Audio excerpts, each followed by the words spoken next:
Hello दोस्तों, स्वागत है आपका स्टडी फॉर सिविल सर्विस के यूट्यूब प्लेटफॉर्म पर फिर से। और होपफुली आप सभी लोगों की तैयारी अच्छी चल रही होगी, अच्छी तरीके से आप लोग रिवीजन भी कर रहे होंगे।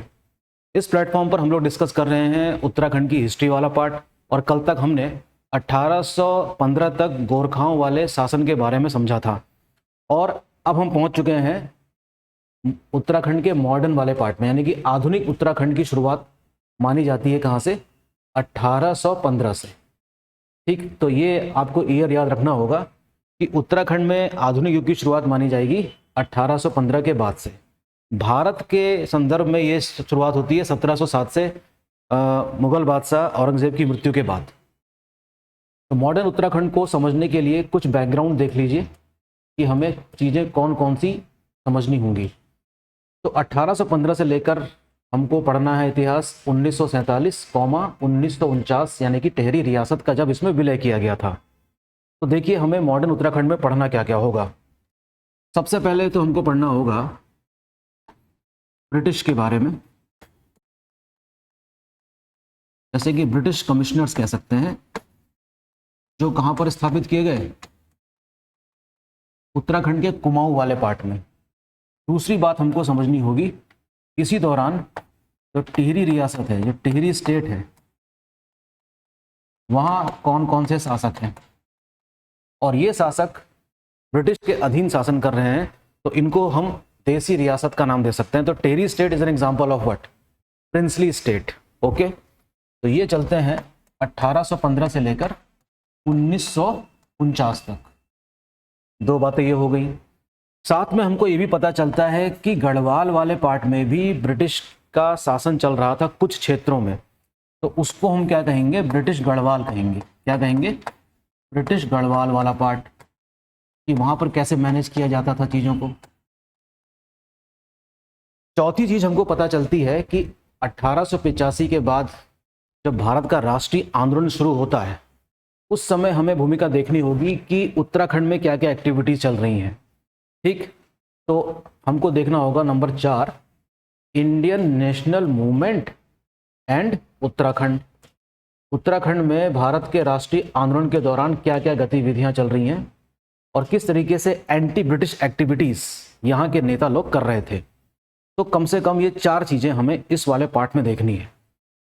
ठीक, तो ये रहा एक छोटा सा खाका मॉडर्न उत्तराखंड को समझने का। आइए देखते हैं हमें इसमें क्या क्या देखना होगा। तो सबसे पहले हम देखेंगे ब्रिटिश शासन को। ठीक है, तो देखिए यहाँ पर जो जो बातें लिखी गई हैं बड़ी ही महत्वपूर्ण है, और जैसे जैसे मैं पढ़ूंगा आपको तत्काल समझ में आना शुरू हो जाएगा कि बात क्या थी।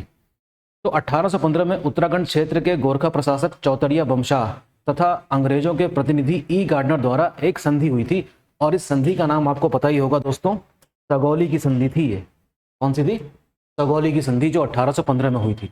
इस प्रकार उत्तराखंड का राज्य भी अंग्रेजों के अंतर्गत आ गया था। आप जानते ही हैं कि 1815 तक ब्रिटिश शासन का जो कह सकते हैं कि जो एक्सपेंशन है, जो विस्तार है, वो अभी भी जारी है। मराठास हार रहे हैं, इसके बाद पंजाब हार जाएगा एंग्लो सिख वॉर के जरिए। इन सभी के परिणाम स्वरूप 1857 की क्रांति भी हमें देखने को मिलती है, और उस दौरान भी हम देखेंगे कि उत्तराखंड में उस क्रांति के दौरान क्या क्या हो रहा था। तो पश्चिमी उत्तराखंड में गोरखा पहले ही पराजित किए जा चुके थे, और संपूर्ण उत्तराखंड पर अंग्रेजों का शासन स्थापित हो गया था। ठीक है, ये एक बैकग्राउंड है। अंग्रेजों ने संपूर्ण उत्तराखंड को 2 भागों में विभक्त कर दिया।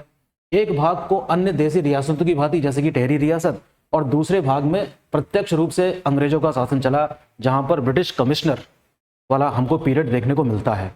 और पहले कौन से बनते हैं? ई गार्डनर। टिहरी रियासत पूर्व पवार शासक के वंशजों के अधीन कर दी गई, और टिहरी रियासत की राजधानी टिहरी थी। श्री हरिहेश का असली नाम। टिहरी रियासत नाम मात्र का पवार वंश के वंशजों के अधीन था। उसका वास्तविक शासन तो अंग्रेजों के द्वारा ही चलाया जाता था। पूरे इंडिया में भी हमने ये सारा एग्जाम्पल देखा है। ये एग्जाम में कई बार क्वेश्चन आया है कि टिहरी रियासत के पहले शासक कौन थे? सुदर्शन शाह। सुदर्शन शाह का टाइम पीरियड इन्होंने यहाँ लिखा है, देखिए 1815 से 1859 तक उनका शासन चला। और भी कई सारे नाम आपको देखेंगे टिहरी रियासत के जो राजा हैं। भवानी शाह का टाइम पीरियड देखिए 1857 से 1871 है। प्रताप शाह का 1871 से 1886 का पीरियड है। 1886 से लेकर 1913 तक काफ़ी लंबे समय तक शासन किया कीर्ति शाह ने। नरेंद्र शाह ने किया है 1913 से लेकर 1950 तक, और मानवेंद्र शाह जो कि टिहरी रियासत के अंतिम शासक हैं। ये आपको सब देखना पड़ता है। और कभी कभी ये भी क्वेश्चन आ जाता है कि टिहरी रियासत का अंतिम सम्राट या अंतिम शासक कौन था। ये सारी बातें आपको याद रखनी होंगी। ओके, तो ये रही टिहरी रियासत की तस्वीर। अब बढ़ जाते हैं आगे। टिहरी रियासत में अंग्रेज सरकार का एक एजेंट भी नियुक्त किया गया था, जिसको क्या कहा जाता था, ब्रिटिश रेजिडेंट। जिन जगहों पर इस तरह के राज्य स्थापित किए जाते थे अंग्रेजों के द्वारा, वहां पर अंग्रेजों का एक प्रतिनिधि रहता था जिसको कहा जाता था ब्रिटिश रेजिडेंट। तो इस तरीके से गढ़वाल वाले पार्ट में भी ब्रिटिश एजेंट अर्थात ब्रिटिश रेजिडेंट की नियुक्ति कर दी गई थी। अब देखिए, बड़ी इंपॉर्टेंट बातें इसमें लिखी हैं, वो समझ लीजिए कि प्रारंभ में यह एजेंट कुमाऊं का कमिश्नर होता था, ठीक है, परंतु 1825 से 1842 तक देहरादून जिले के डिप्टी कमिश्नर को यह जिम्मेदारी सौंपी गई। प्लीज इसको आप नोट भी करते रहिएगा, काफी इंपॉर्टेंट फैक्ट्स हैं। 1825 से 42 तक देहरादून के जिले के डिप्टी कमिश्नर को यह जिम्मेदारी सौंप दी गई थी और 1842 में पुनः कुमाऊं कमिश्नर को यह जिम्मेदारी सौंप दी गई। Very important fact. टिहरी रियासत को 1937 में पंजाब हिल स्टेट एजेंसी के साथ संयुक्त कर दिया गया था। यह भी एग्जाम में कई बार क्वेश्चन आया है, इंपॉर्टेंट फैक्ट है। और 1949 में टिहरी रियासत का भी विलय भारतीय रियासतों की भांति किस में कर दिया गया, इंडियन यूनियन में कर दिया गया। और टिहरी रियासत को क्या बना दिया गया, एक प्रिवी पर्स। आप जानते ही हैं कि 1949 से लेकर 1971 तक प्रिवी पर्स, आप जानते हैं ना प्रिवी पर्स, ये सुविधा भारत सरकार के द्वारा इन राजाओं को मिलती थी, लेकिन 1971 में इसको समाप्त कर दिया गया था। तो प्रिवी पर्स वाला जो कॉन्सेप्ट था ये खत्म होता है कब, 1971 में। ये बात सिर्फ टिहरी रियासत पे लागू नहीं होती, जितने भी देसी रियासत रहा करते थे उन सबकी प्रिवी पर्स क्या कर दी गई, समाप्त कर दी गई। ये भी एक बड़ी इंपॉर्टेंट घटना है स्वतंत्र भारत की। इंदिरा गांधी के समय में ये सारी बातें हुई थी। 1840 में, अब देखिए 1840 में ब्रिटिश गढ़वाल का मुख्यालय श्रीनगर से हटाकर पौड़ी लाया गया। ये एग्जाम में कई बार क्वेश्चन आया है। पौड़ी गढ़वाल नामक नए जनपद का गठन किया गया, ठीक है। और 1854 में नैनीताल को कुमाऊं मंडल का मुख्यालय बनाया गया। ये क्वेश्चन भी कई बार रिपीट हुआ है, तो ये सारे फैक्ट्स आपको याद रखने होंगे, ठीक। 1854 से 1891 तक कुमाऊं कमिश्नर में कुमाऊं और पौड़ी गढ़वाल जिले शामिल थे। ये भी देखिए 1854 से लेकर 1891 तक कुमाऊं कमिश्नरी वाले पार्ट में कुमाऊं और पौड़ी गढ़वाल जिले शामिल किए गए थे। और 1891 में कुमाऊं को अल्मोड़ा व नैनीताल नामक 2 जिलों में बांट दिया गया था। वेरी इंपॉर्टेंट अगेन, स्वतंत्रता तक कुमाऊं मंडल में केवल ये ही 3 जिले अर्थात पौड़ी गढ़वाल, अल्मोड़ा और नैनीताल शामिल थे, जबकि टिहरी गढ़वाल एक रियासत के रूप में था। तो ये सारी बातें आपको इसी वक्त नोट कर लेनी है और याद भी रखनी है, और हो सके तो 1-2 बार इसका रिवीजन भी करिएगा। रिवीजन अगर करते रहेंगे तो मुझे लगता नहीं कि चीज़ें हाथ से छूटेंगी। अच्छा, अब आगे बढ़ जाते हैं। 1891 में ही राज्य में, अब देखिए, नॉन रेगुलेशन प्रांत सिस्टम भी समाप्त कर दिया गया। नॉन रेगुलेशन जो सिस्टम था 1891 में क्या कर दिया गया, समाप्त कर दिया गया। 1902 में संयुक्त प्रांत आगरा एवं अवध का गठन कर दिया गया था। उत्तरांचल के क्षेत्र को इसी में मिला दिया गया था। ये देखिए सारे एडमिनिस्ट्रेटिव फैक्ट्स हैं, ब्रिटिश के समय में ये सारी चीज़ें हो रही हैं। प्लीज़ इसको याद रखिएगा। 1937 में यह संयुक्त प्रांत और जनवरी 1950 से उत्तर प्रदेश का अंग बन गया था, है ना इंपॉर्टेंट। और 1904 में, यानी कि इससे काफ़ी पहले, नैनीताल गजेटियर में इस राज्य को हिल स्टेट नाम दिया गया था। इंपॉर्टेंट, वेरी इंपॉर्टेंट, इसको प्लीज़ नोट करिए इसी वक्त कि 1904 में नैनीताल गजेटियर में इस राज्य का नाम क्या रख दिया गया था, हिल स्टेट। प्लीज़, ये रहे कुछ नंबर्स। अधिक जानकारी के लिए आप इसमें कॉल कर सकते हैं या मैसेज छोड़ सकते हैं। स्टडी फॉर सिविल सर्विस में जो जो चीज़ें चल रही हैं उत्तराखंड पीसेस को ध्यान में रखकर उसको आप परचेज कर सकते हैं। अब हम बात करेंगे किसकी, कुमाऊं कमिश्नर्स की। ये देखिए, पहले कुमाऊं कमिश्नर हैं ई गार्डनर, और इनका टाइम पीरियड बहुत ही शॉर्ट है। ये पूरा एक साल भी नहीं रहे, ठीक है। उत्तराखंड को कंपनी में सम्मिलित करवाने में महत्वपूर्ण भूमिका निभाई थी। इसे ही उत्तराखंड के औपनिवेशिक क्षेत्र का प्रथम कमिश्नर नियुक्त किया गया था, अर्थात who was the first commissioner of Kumaon, E Gardner. इसने बहुत ही कम समय के लिए कुमाऊं कमिश्नर के रूप में काम किया। इनके जो असिस्टेंट हुआ करते थे ये थे GW ट्रेल, और इसके बाद इनको ही क्या बना दिया गया, कुमाऊं का कमिश्नर। इनको ही वास्तविक रूप से कुमाऊं का प्रथम कमिश्नर माना जाता है। वह निरंकुश शासक थे ट्रेल ने उत्तराखंड में अंग्रेजी शासन की नींव को मजबूती से स्थापित किया और ट्रेल ने उत्तराखंड में अनेक न्यायिक, प्रशासनिक तथा भू राजस्व संबंधी सुधार किए। इसके ही काल में प्रथम भू व्यवस्था स्थापित की गई थी। वेरी इंपॉर्टेंट फैक्ट, याद रखेंगे। अगले इंपॉर्टेंट जो कमिश्नर हैं उनका नाम है सर हेनरी रैमजे, और ये वो समय है भारत के इतिहास का जब इस समय लॉर्ड डलहौजी का टाइम पीरियड खत्म हुआ था और लॉर्ड कैनिंग का शुरू हुआ था। ठीक है, ये कुमाऊं में नियुक्त समस्त कमिश्नरों में सर्वाधिक लोकप्रिय थे। उसे कुमाऊं का राजा भी कहा जाता था। किनको? हेनरी रैमजे को राम जी भी कहा जाता था।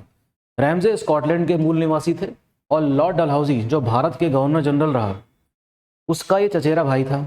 1856 से 1884 तक कुमाऊं के कमिश्नर पद पर रहे। उसके काल को उत्तराखंड में ब्रिटिश औपनिवेशिक काल का स्वर्ण युग माना जाता है।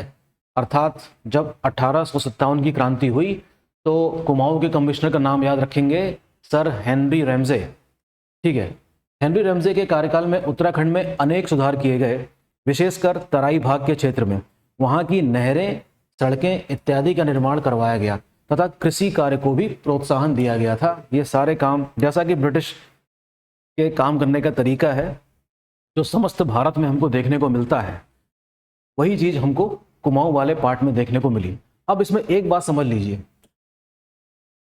जब अंग्रेजों ने शासन करना शुरू किया उत्तराखंड के कुमाऊं वाले पार्ट में प्रत्यक्ष रूप से, तो यहाँ के लोगों को 1815 से पहले गोरखाओं का अत्याचारी शासन याद था। लेकिन ब्रिटिश ने यहाँ पर जिस प्रकार से सुधार किए, यातायात को बढ़ावा दिया, पुल बनाए, है ना, एडमिनिस्ट्रेटिव सेटअप एस्टेब्लिश किया, काफ़ी सुरक्षा प्रदान करी, उसकी वजह से क्या हुआ होगा कि उत्तराखंड में कुमाऊं वाले पार्ट में जो यहाँ के जो लोग थे, वो लोग कुमाऊं कमिश्नर को एक बेहतर शासक के रूप में देखने लगे थे। इसी वजह से हम कह सकते हैं कि 1857 की क्रांति जब हुई होगी पूरे भारत में, तो उसका व्यापक असर हमको उत्तराखंड वाले पार्ट में नहीं देखने को मिला होगा, सिर्फ कुछ क्षेत्रों को छोड़कर। ये सारी वजह क्यों देखने को मिल रही है? क्योंकि ब्रिटिश जो हैं वो अपने तरीके से, साइंटिफिक तरीके से यहाँ पर कई चीज़ें स्टैब्लिश कर रहे हैं। इनफैक्ट मुझे तो ये भी कहना चाहिए कि जो भी सिस्टम ब्रिटिश इस्टेब्लिश करके गए इंडिया से, वही चीज़ें सारी आज भी चल रही हैं। सारा रेवेन्यू सिस्टम उन्हीं की देन है, सारा एडमिनिस्ट्रेशन उन्हीं की देन है। तो आप समझ सकते हैं कि किस प्रकार का प्रशासन ब्रिटिश ने इस्टेब्लिश किया था, और इनके खिलाफ कम से कम 1857 तक व्यापक रूप से कोई विरोध हमको देखने को नहीं मिल रहा था। ठीक है, ये बड़ी इंपॉर्टेंट बात है। आगे बढ़ जाते हैं।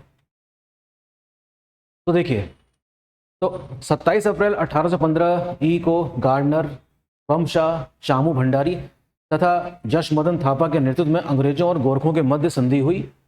ये इन सब चीज़ों से पहले की बातें हैं जो यहाँ पर लिख दी गई हैं। ठीक है, जो भी है, उत्तराखंड में 1815 के बाद प्रत्यक्ष रूप से ब्रिटिश शासन इस्टेब्लिश हो गया था कुमाऊं वाले पार्ट में।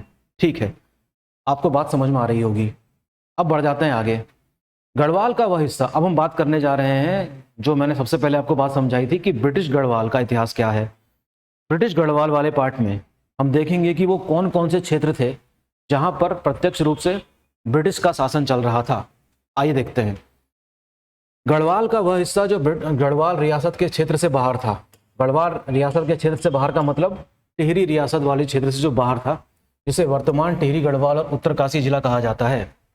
तो 1815 में ब्रिटिश कुमाऊं के एक हिस्से के रूप में ब्रिटिश शासन के अधीन कर दिया गया।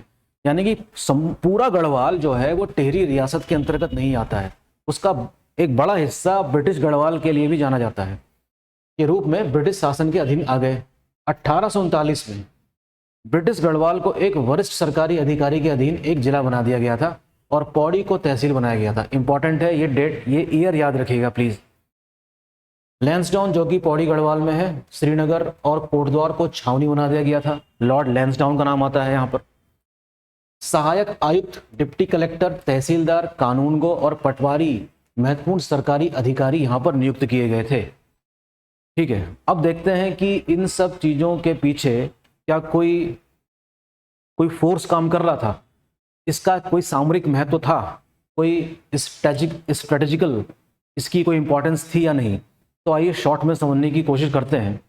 मध्य एशिया में रशिया के बढ़ते प्रभाव और तिब्बत के साथ धर्म और व्यापार को बढ़ावा देने के कारण ब्रिटिश सरकार के लिए गढ़वाल रणनीतिक रूप से महत्वपूर्ण हो गया था। तिब्बत से संपर्क के लिए नीति और मानदंडों का उपयोग किया जाता था और इस कारण से उन्होंने लोगों का विश्वास जीतने की कोशिश करी। कैसे? शस्त्र अधिनियम के बावजूद उन्होंने कुमाऊं और गढ़वाल में लोगों को विवाह समारोह के दौरान आग्नेयास्त्र और खुखरी रखने की अनुमति दे दी थी। ये बड़ी इंपॉर्टेंट बात रही होगी। उन्होंने गोरखा शासकों द्वारा शुरू किए गए क्षेत्र में दास व्यापार पर भी प्रतिबंध लगा दिया, जिससे कि लोग प्रसन्न हुए होंगे। और इसके अलावा प्रधान, थोकदार, कानूनगों के बीच समाज का एक वर्ग बनाया और उनके पदों को वंशानुगत बना दिया ताकि वे ब्रिटिश शासन के प्रति वफादार रहें। ये सारी बातें उत्तराखंड के भोले भाले लोगों को कहाँ समझ में आने वाली थी। ये तो एक जाल था जो फेंका गया था। और इनको जब 1857 की क्रांति हो जाएगी, 1885 में जब कांग्रेस की स्थापना होगी, तब इनको ब्रिटिश का रियल कैरेक्टर समझ में आएगा कि ये मामला क्या था। तब हम यहाँ देख सकते हैं कि यहाँ भी एंटी ब्रिटिश एक्टिविटीज शुरू होती हैं। अब देखिए, टिहरी रियासत का भी एक अपना स्वर्णिम इतिहास है। इसको जाने बगैर हम उत्तराखंड के इतिहास को कैसे समाप्त कर सकते हैं। देखिए, गोरखों पर विजय प्राप्त करने के पश्चात उत्तराखंड पर अंग्रेजों का आधिपत्य स्थापित हो गया था, नो डाउट। टिहरी रियासत में स्वतंत्रता की लहर उत्पन्न होने का सर्वप्रथम कारण तत्कालीन समय में देश भर में गांधी जी द्वारा चलाया जा रहा आंदोलन का प्रभाव रहा होगा, जिसको हम पढ़ेंगे किसमें, इंडियन नेशनल मूवमेंट हिस्ट्री वाले पार्ट में पढ़ते हैं। 10 जनवरी 1948 में टिहरी की जनता ने नागेंद्र सकलानी के नेतृत्व में टिहरी की अदालत पर अधिकार करके कब्जा कर लिया और यह अदालत कीर्ति नगर में स्थित थी। 1 अगस्त 1949 को टिहरी रियासत को उत्तर प्रदेश राज्य में मिला दिया गया था। ये सारी बातें सरल सी हैं जो हमको याद रहती हैं। अब हम बात करते हैं टिहरी गढ़वाल के इतिहास की। टिहरी गढ़वाल उत्तराखंड राज्य के बाहरी हिमालय दक्षिणी ढलान पर पड़ने वाला एक पवित्र पहाड़ी जिला है। देवभूमि के नाम से जाना जाता है उत्तराखंड पूरा। कहा जाता है कि इस ब्रह्मांड की रचना से पूर्व भगवान ब्रह्मा ने इस पवित्र भूमि पर तपस्या की थी। इस जिले में पड़ने वाले 2 स्थान मुनि की रेती एवं तपोवन प्राचीन काल में ऋषियों की तपस्थली थी। ये उसका पुराना गौरवशाली इतिहास है। आप देख सकते हैं, the glorious past we have. यहाँ के पर्वतीय इलाके एवं संचार के साधनों की कमी के कारण यहाँ संस्कृति अभी तक संरक्षित है। टिहरी गढ़वाल का नाम 2 शब्दों टिहरी एवं गढ़वाल से मिलकर बनता है, जिसमें से उपसर्ग टिहरी वास्तव में त्रिहरि का अपभ्रंश है, जो कि उस स्थान का प्रतीक है जो 3 प्रकार के पापों को धोने वाला है। ये देखिए, बड़े इंपॉर्टेंट फैक्ट्स लिखे हैं इसमें, स्टडी फॉर सिविल सर्विस की टीम ने। इसको जरा ध्यान से देखिए, ठीक है। 3 प्रकार के पाप को धोने वाला है। ये है विचारों से उत्पन्न पाप जिसको कहते हैं मनसा, शब्दों से उत्पन्न पाप वचसा और कर्मों से उत्पन्न पाप कर्मणा। इसी प्रकार दूसरे भाग गढ़ का अर्थ है देश का किला। वास्तव में पुराने दिनों में किलों की संख्या के कब्जे को उनके शासक की स्मृति और शक्ति को मापने वाली छड़ी माना जाता था। 888 से पहले पूरा गढ़वाल क्षेत्र अलग अलग स्वतंत्र राजाओं द्वारा शासित किया जाता था, छोटे छोटे गढ़ों में विभाजित था। इसके बारे में हम पहले ही पढ़ चुके हैं। और कैसे अजय पाल ने इन 52 गढ़ों पर विजय पाई और 37वें शासक के रूप में उसका स्वर्णिम इतिहास के पन्नों में दर्ज है। राजा भानु प्रताप ने राजा कुमार कनकपाल से प्रभावित होकर अपनी एकमात्र पुत्री का विवाह उनके साथ तय कर दिया था। ये सारी पुरानी बातें हैं जो यहाँ पर फिर से लिख दी गई हैं ताकि कुछ चीज़ें आपको याद रहें। धीरे धीरे कनकपाल एवं उनके वंशजों ने सारे गढ़ों पर विजय प्राप्त करके साम्राज्य का विस्तार कर दिया और इस प्रकार 1803 तक अर्थात 915 सालों तक समस्त गढ़वाल क्षेत्र इनके अधीन रहा। ये तो इनके गौरवशाली इतिहास की कुछ बातें थीं। अब बात करते हैं 1794-95 के दौरान गढ़वाल क्षेत्र गंभीर अकाल से ग्रस्त हुआ। आप अच्छी तरह जानते हैं कि किस प्रकार से यहाँ पर गोरखों ने आक्रमण भी कर दिया था। 1883 में यह क्षेत्र भयानक भूकंप से त्रस्त रहा। तब तक गोरखाओं ने इस क्षेत्र पर आक्रमण करना शुरू कर दिया था। ये 1893 ना होकर 1793 होना चाहिए और 1791 के आसपास की बात है। ये डेट इसमें थोड़ी गलत लिखी है। और इस क्षेत्र पर उनके प्रभाव की शुरुआत हुई। इस क्षेत्र के लोग पहले ही प्राकृतिक आपदाओं से त्रस्त होकर दुर्भाग्यपूर्ण स्थिति में आ गए थे और इस कारण वो गोरखाओं का आक्रमण का विरोध नहीं कर सके। ये सारी बातें दरअसल हम पहले ही पढ़ चुके हैं। इन सभी बातों को यहाँ पर जानबूझकर इसलिए लिखा गया है ताकि हम थोड़ी भूमिका बना सके, ठीक है। तो मैं इसको सीधे आगे बढ़ जाता हूँ। यहाँ से सीधे बात करते हैं महाराजा सुदर्शन शाह की। महाराजा सुदर्शन शाह ने अपनी राजधानी टिहरी नगर में स्थापित की तथा इसके पश्चात उनके उत्तराधिकारियों प्रताप शाह, कीर्ति शाह, नरेंद्र शाह ने अपनी राजधानी क्रमशः प्रताप नगर, कीर्ति नगर और नरेंद्र नगर में स्थापित करी। ये छोटी चीज, मतलब ये थोड़ा शॉर्ट में लिखा हुआ है, लेकिन रिवीजन करने के लिए काफ़ी पर्याप्त है। प्रताप नगर, कीर्ति नगर और नरेंद्र नगर ये अलग अलग राजधानियों के नाम हैं जो क्रमशः किसके द्वारा बनाए गए थे? प्रताप शाह के द्वारा, कीर्ति शाह के द्वारा और नरेंद्र शाह के द्वारा। ये भी इंपॉर्टेंट फैक्ट है। इनके वंशजों ने इस क्षेत्र में 1815 से 1849 तक शासन किया। पता है हमको ये बात। भारत छोड़ो आंदोलन के समय इस क्षेत्र के लोगों ने सक्रिय रूप से भारत की आज़ादी के लिए बढ़ चढ़कर हिस्सा लिया और अंत में जब देश को 1947 में आज़ादी मिली, टिहरी रियासत के निवासियों ने भी स्वतंत्र भारत में विलय होने के लिए आंदोलन किया था। इस आंदोलन के कारण परिस्थितियां महाराज के वश में नहीं रहीं और उनके लिए शासन करना कठिन हो गया। इसके फलस्वरूप पवार वंश के शासक मानवेंद्र शाह ने भारत सरकार को की संप्रभुता स्वीकार कर ली और ये बातें सन 1949 की। और इस तरीके से एक क्वेश्चन कई बार रिपीट हो जाता है कि कब 1 अगस्त 1949 को किसमें विलय कर दिया गया था? इंडियन यूनियन में। एक बिखरा हुआ क्षेत्र होने के कारण इसके विकास में समस्याएं थीं। परिणाम स्वरूप 24 फरवरी 1960 को उत्तर प्रदेश ने टिहरी को एक तहसील को अलग करके एक नए जिले के रूप में स्थापित किया और उसका नाम क्या दिया? उत्तरकाशी। अब हम बात करते हैं 1857 की क्रांति की। 1857 की क्रांति इंडिया की हिस्ट्री का एक बहुत ही इंपॉर्टेंट पार्ट है, बहुत ही इंपॉर्टेंट टॉपिक है। हमें फिलहाल वो नहीं पढ़ना है, हमको पता लगाना है कि 1857 की क्रांति के दौरान उत्तराखंड में क्या स्थितियां थी। आइए पता लगाते हैं। भारतवर्ष में स्वतंत्रता के लिए 1857 में प्रथम संग्राम हुआ, नो डाउट। इसका प्रभाव उत्तराखंड में ही पड़ता है। खान बहादुर खान यानी कि जो बरेली के नवाब थे, आपको याद होगा अच्छी तरह, ये विद्रोही थे अंग्रेजों के। 1857 में बरेली का जो नेतृत्व कर रहे थे, कौन कर रहे थे? खान बहादुर खान। ये बात आपको याद ही होगी कि सेना ने नैनीताल पर अधिकार करने के लिए कई बार हल्द्वानी पर आक्रमण किया, हल्द्वानी पर, लेकिन अंग्रेजों की शक्तिशाली सेना ने उन्हें हरा दिया। उत्तराखंड में गोरखों के अत्याचारों की स्मृति, रैमजे के महान व्यक्तित्व, अंग्रेजों की सुधार नीति, तत्कालीन उत्तराखंड के राजनीतिक तथा सामाजिक पिछड़ेपन एवं टिहरी के राजा की ब्रिटिश सरकार समर्थित नीति के कारण यहाँ प्रथम स्वतंत्रता संग्राम असफल रहा, जैसा कि मैंने थोड़ी देर पहले डिस्कस किया था। क्योंकि अभी तक यहाँ के लोगों में इतनी जागरूकता है ही नहीं कि आखिर वो किस राजा के खिलाफ विद्रोह करने वाले हैं। उनको तो ये राजा अच्छे लग रहे थे, किसकी तुलना में? गोरखाओं की तुलना में। केवल काली कुमाऊं जो चंपावत वाला रीजन है, कि वीर नेता कालू मेहरा का नाम आता है। भाई देख लीजिए, ये क्वेश्चन रिपीट हुआ है कई बार। कालू मेहरा पहले स्वतंत्रता सेनानी कह सकते हैं। अंग्रेजों के विरुद्ध संघर्ष हेतु एक गुप्त सैनिक संगठन बनाते हैं, जिसका नाम था क्या? जिसका नाम आप मुझे हो सके तो कमेंट बॉक्स में लिख के भेजिए, ठीक है।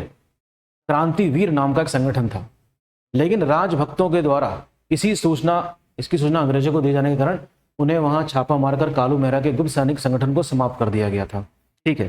कालू मेहरा के अतिरिक्त आनंद सिंह फरत्याल, कृष्णा सिंह करायत, माधो सिंह, नूर सिंह तथा खुशा सिंह आदि ने भी सेनानियों का साथ दिया था। तो ये कुछ इंपॉर्टेंट फैक्ट्स हैं 1857 की क्रांति से। अब देखते हैं कि जैसे जैसे 1857 की क्रांति के बाद ब्रिटिश का जो असली कैरेक्टर धीरे धीरे नेताओं के सहयोग से लोगों तक पहुंच रहा था, अब उत्तराखंड में भी हम कह सकते हैं कि पॉलिटिकल अवेयरनेस शुरू हुई है। तो 1870 में देखिए डिबेटिंग क्लब की स्थापना हुई। डिबेटिंग क्लब की स्थापना कब हुई? 1870 में। किसने की थी? आप मुझे कमेंट बॉक्स में भेजने वाले हैं। 1871 में प्रेस की स्थापना कर अल्मोड़ा अखबार का प्रकाशन शुरू किया गया। आपको ये भी बात पता होगी।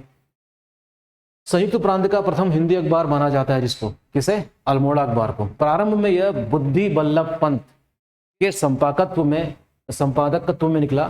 फिर मुंशी सदानंद सनवाल वर्ष 1913 तक इसके संपादक रहे। अल्मोड़ा अखबार देखिए 1913 तक सामाजिक समाचारों का पत्र रहा। सर्वप्रथम वर्ष 1883 में अल्मोड़ा में बुद्धि बल्लभ पंत की अध्यक्षता में इल्बर्ट बिल के समर्थन में एक सभा हुई थी। इल्बर्ट बिल आप जानते ही होंगे, ठीक है। देहरादून में राजनीतिक चेतना जागृत करने का प्रमुख श्रेय किसको दिया जाता है? आर्य समाज को दिया जाता है। ये क्वेश्चन भी आप याद रखेंगे, आर्य समाज। वर्ष 1897 में स्वामी दयानंद हरिद्वार के कुंभ मेले के अवसर पर पाखंड खंडनी पताका फहराते हैं और हम कह सकते हैं कि इन सभी एक्टिविटीज़ से जो एंटी ब्रिटिश एक्टिविटीज़ हैं वो काफ़ी बढ़ गई होंगी उत्तराखंड वाले रीजन में। प्रसिद्ध क्रांतिकारी हैं रास बिहारी बोस ने फॉरेस्ट रिसर्च इंस्टीट्यूट देहरादून में एक कर्मचारी के रूप में नौकरी कर वहां गुप्त रूप से क्रांतिकारी संगठनों की स्थापना की थी। वेरी इंपॉर्टेंट थिंग, यहाँ टैगोर विला में क्रांतिकारियों की सभा होती थी और यहीं लॉर्ड हार्डिंग पर बम फेंकने की योजना बनाई गई थी और जो कब फेंका गया था 1911 में, आपको याद होगा। 1903 में अल्मोड़ा में गोविंद वल्लभ पंत, जो कि उत्तराखंड के सबसे बड़े नेता स्थापित हुए बाद में और पहले मुख्यमंत्री भी बनते हैं आज़ादी के बाद, उनके भाई हरगोविंद पंत के प्रयत्नों से हैप्पी क्लब की स्थापना हुई। वेरी इंपॉर्टेंट, अगेन ये क्वेश्चन भी एग्जाम में कई बार आया है। इसका प्रमुख उद्देश्य नवयुवकों में राजनीतिक चेतना का संचार करना था। गढ़वाल यूनियन की ओर से 1905 में देहरादून से गढ़वाली नामक समाचार पत्र निकाला गया। आप जानते ही हैं कि राष्ट्रीय आंदोलन में न्यूज़पेपर्स की क्या भूमिका है, किस तरीके से न्यूज़पेपर रोल प्ले करता था। एंटी ब्रिटिश एक्टिविटीज़ उसमें छापी जाती थी, लोग पढ़ते थे, जागरूक होते थे और एंटी ब्रिटिश एक्टिविटीज़ में लगते थे। ठीक है, और इन सबको नेतृत्व कौन दे रहा था उत्तराखंड में? गोविंद वल्लभ पंत और हरगोविंद जैसे बड़े स्तर के नेता। अब यहाँ भी जागरूकता फैलने जा रही है। यह पत्र प्रारंभ में पाक्षिक था और 1913 में साप्ताहिक बना दिया गया था। ये बात हो रही है किसकी? गढ़वाली समाचार पत्र की। अब बात करते हैं 1905 से लेकर 1911 तक उत्तराखंड में क्या क्या हुआ। कोई राजनीतिक विशेष घटना देखने को नहीं मिलती है और 1913 में अल्मोड़ा अखबार बद्रीदत्त पांडे के संपादकत्व में आने के कारण यह एक विशुद्ध राष्ट्रीय पत्रिका के रूप में परिवर्तित हो गया। ये बड़ी इंपॉर्टेंट बात है। 1913 में स्वामी सत्यदेव परिव्राजक अमेरिका भ्रमण के पश्चात अल्मोड़ा पहुंचे। स्वामी सत्यदेव, वहां उन्होंने शुद्ध साहित्य समिति की स्थापना कर जनसाधारण में राष्ट्रीय चेतना उत्पन्न की थी। नाम याद रखेंगे स्वामी सत्यदेव का, प्लीज। ठीक है, आज ये हमारा लास्ट लेक्चर है हिस्ट्री का। 1914 में मोहन जोशी, चिरंजी लाल, हेमचंद्र, बद्रीदत्त पांडे आदि नेताओं ने अल्मोड़ा में होम रूल लीग की स्थापना करी। होम रूल लीग जो कि ऑल इंडिया लेवल पर 1916 में स्थापित होता है, लेकिन उत्तराखंड में पहले ही हो चुका था। बड़े मजे की बात है। 1918 में स्वामी विचारानंद सरस्वती इलाहाबाद से आकर देहरादून में होम रूल लीग की एक शाखा स्थापित करते हैं। कौन? विचारानंद सरस्वती का नाम याद रख लीजिएगा। इनका संबंध भी होम रूल लीग आंदोलन से रहा है। 1916 में कुमाऊं कमिश्नर की राजनीतिक, सामाजिक, आर्थिक तथा शिक्षा संबंधी प्रश्नों पर विचार विमर्श हेतु कुमाऊं परिषद की स्थापना हुई। ये बात है 1916 की, वेरी इंपॉर्टेंट। कुमाऊं परिषद की प्रथम बैठक या कल्पना अल्मोड़ा अखबार 1908 में 31 मार्च को की गई थी। यहाँ से कई बार क्वेश्चन आए हैं कि कुमाऊं परिषद की पहली बैठक कब हुई थी और अध्यक्ष कौन थे, इसको भी आप जानेंगे। 1886 में कलकत्ता में हुए कांग्रेस के दूसरे सम्मेलन में कुमाऊं क्षेत्र के ये क्वेश्चन कई बार रिपीट हुआ है, ज्वालादत्त जोशी सहित 2 अन्य नेताओं ने भाग लिया था। बंगाल विभाजन के बाद देश भर में चलने वाले बहिष्कार और स्वदेशी आंदोलन का राज्य में व्यापक असर देखने को मिलता है। अब देख सकते हैं कि जैसे हम 20वीं शताब्दी में प्रवेश करते हैं, इंडियन नेशनल मूवमेंट एक रफ्तार पकड़ने लगता है। फिर जब गांधी जी भारत वापस आएंगे अफ्रीका से, तब एक नई दिशा हमको देखने को मिलती है। सरकार की वन नीति के विरोध में अल्मोड़ा, नैनीताल और गढ़वाल जनपदों में 1911 से 1917 के बीच व्यापक जन आंदोलन चला। इस क्षेत्र के नेताओं ने इस आंदोलन को स्वतंत्रता आंदोलन से जोड़कर इसको और व्यापक बनाने का प्रयास किया। और ये बड़ी अच्छी बात रही होगी, छोटे मोटे आंदोलन को व्यापक बनाने के लिए क्या करा जाए, उनको एक ही में मिला दिया जाए। गांधी जी का भी यही मानना था। राज्य में राजनीतिक चेतना के प्रसार तथा आंदोलन को संगठित ढंग से चलाने के लिए कुमाऊं क्षेत्र में अल्मोड़ा कांग्रेस की स्थापना 1912 में की गई। याद रखिएगा इस बात को। तिलक और एनी बेसेंट द्वारा 1914 में शुरू किए गए होम रूल लीग आंदोलन से प्रेरित होकर विक्टर मोहन जोशी, बद्रीनाथ पांडे, चिरंजी लाल और हेमचंद आदि ने मिलकर राज्य में चलाया। ठीक है, ये हम पढ़ चुके हैं, छोड़िए। राज्य की सामाजिक, आर्थिक, राजनीतिक तथा शैक्षणिक समस्याओं पर विचार करने के लिए गोविंद वल्लभ पंत, हरगोविंद पंत, बद्रीदत्त पांडे ने कुमाऊं परिषद गठन किया। ये भी हम पढ़ चुके हैं। जो आगे चलकर ये परिषद क्या करती है, जो उत्तराखंड की जो स्थानीय समस्या थी उस पर भी जोर देती है। अर्थात परिषद कुली बेगार, यानी कुली बेगार एक प्रथा थी, कुली उतार, जंगलात कानून, बंदोबस्ती प्रणाली, स्थानीय समस्याओं के साथ ही स्वतंत्र आंदोलन में भी महत्वपूर्ण भूमिका निभानी शुरू करती है।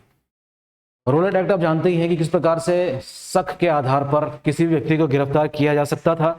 ये बात हो रही है इंडियन नेशनल मूवमेंट की, और के विरोध में, इस एक्ट के विरोध में परिषद ने विरोध प्रदर्शन और सभाएं आयोजित की। और हम देखते हैं कि 1926 में कुमाऊं परिषद का विलय कांग्रेस में कर दिया गया था। ये भी क्वेश्चन कई बार एग्जाम में आया है। 1918 की बात हम करें तो बैरिस्टर मुकुंदी लाल का नाम आपको याद रखना होगा, और अनुसुईया प्रसाद भोंगुड़ा, इनके प्रयासों से गढ़वाल कांग्रेस कमेटी का गठन हुआ है। किसका गठन हुआ? गढ़वाल कांग्रेस कमेटी का। हम तेजी से पढ़ रहे हैं इसीलिए कि समय ज़्यादा नहीं है। इन दोनों नेताओं ने 1919 के अमृतसर कांग्रेस सम्मेलन में हिस्सा लिया था। इंपॉर्टेंट है, याद रखेंगे। 1920 में गांधी जी द्वारा शुरू किए गए असहयोग आंदोलन में राज्य के लोगों ने बढ़ चढ़कर हिस्सा लिया। एक नया मेथड देखने को मिल रहा है ब्रिटिश के विरोध का। 1921 में बद्रीदत्त पांडे, हरगोविंद पंत और चिरंजीव लाल के नेतृत्व में कुमाऊं मंडल के 40,000 स्वतंत्रता सेनानियों ने बागेश्वर में सरयू के तट पर कुली बेगार न करने की शपथ ली। कुली बेगार का मतलब यह है कि कुली करे जाते थे, सामान उनसे ढुलवाया जाता था और उसके बदले कोई भी पैसा उनको नहीं मिलता था, अर्थात बेगारी कराई जाती थी। इससे संबंधित जो भी रजिस्टर थे उसको सरयू नदी में बहा दिया गया था, और यह है बात जनवरी 1921 की। ठीक है, तो बहुत इंपॉर्टेंट एक्टिविटी है उत्तराखंड के मॉडर्न वाले पार्ट की। 14 जून से 2 जुलाई 1929 तक गांधी जी और नेहरू ने कुमाऊं क्षेत्र के हल्द्वानी, भवाली, ताड़ीखेत, अल्मोड़ा, बागेश्वर व कौसानी आदि स्थानों पर कई सभाएं की। कौसानी में अपने प्रवास 12 दिन के दौरान गांधी जी ने अनाशक्ति योग, ये बात भी हम लोग पहले पढ़ चुके हैं, वैसे जब हमने स्टैटिक जीके पढ़ी थी तब।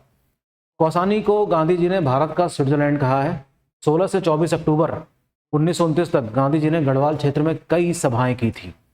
जाहिर सी बात है, जब गांधी जी या नेहरू के कद का नेता उस दौरान इन क्षेत्रों में जब आते हैं तो अपने आप ही राजनीतिक चेतना बढ़ जाती होगी। ठीक, तो जरूर इसका प्रभाव पड़ा होगा उत्तराखंड में राष्ट्रीय आंदोलन के दौरान।